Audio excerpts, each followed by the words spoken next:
Phone చేసి అన్న ఎందుకన్నా ఇడు కుక్కలాంటోడు, వాడితో వద్దు, వేస్ట్, వాడు ఎంత చెప్పినా మారడు, వాడు బ్రతుకు మార్చుకోడు, వాడు ఆలోచనలు మారవు, వాడి క్యారెక్టర్ కూడా కరెక్ట్ కాదు. తూర్పు పశ్చిమ గోదావరి జిల్లాలో ఎవరినైనా అడగండి, డైరెక్ట్ గా వాడిని పవిత్ర ప్రవర్తన ఉండాలి అన్నాడు కాబట్టి, మనకు పర్సనల్ విషయాలు వద్దు అంటాడు, పవిత్ర ప్రవర్తన ఉండాలన్నాడు కాబట్టి రుజువులతో ఆధారాలతో నిర్ధారణతో నిలబడితే వాడు ఎంత దుర్మార్గుడు అది కూడా నేను వాడి ముఖం మీద నిరూపించగలను.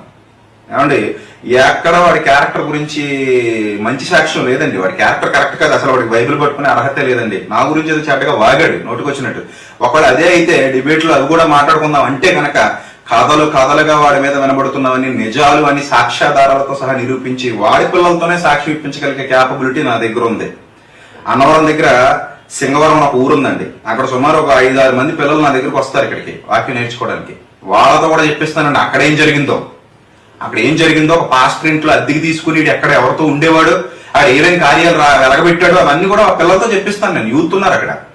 కాబట్టి జంగారెడ్డి గుడిలో జరిగిన దాని గురించి ఏదో మాట్లాడాడు, దాని గురించి కూడా పబ్లిక్ లో నేను నిరూపిస్తానండి.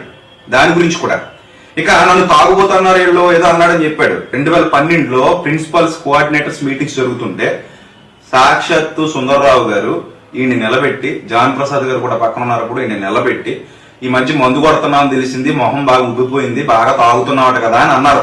అంతమందిలో ఏమండి, అంతమందిలో వెటకారవాడాల్సిన పని ఆయనకి లేదుగా, పెద్ద ఆయనకి వెటకారవాడాల్సిన పని లేదని నేను అనుకున్నాను. సరే అంటే నవ్వుకున్నాడండి, ముస్లిం నవ్వుకున్నాడు.